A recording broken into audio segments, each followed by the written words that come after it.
Le mot phare, ça fait vraiment de la magie-magie. J'ai une histoire pour toi.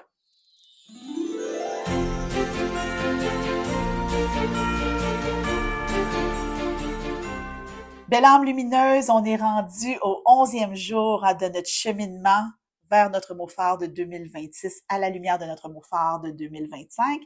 Et depuis le début du calendrier de l'Avent, je t'ai partagé des petites perles de mon histoire.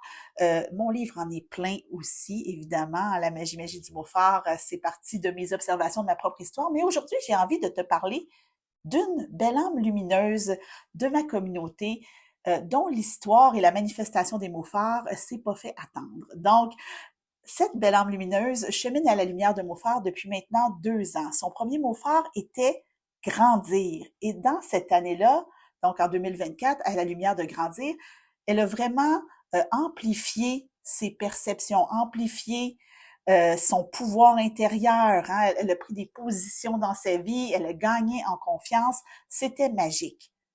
Mais en 2025, quand elle a fait le tournant, cette année, elle est arrivée avec le mot oser. Et elle a cheminé tranquillement, pas vite, au début de l'année avec oser. Et au virage de mi-année, ça, je le mentionne et je l'explique bien dans mon livre, elle a eu une opportunité.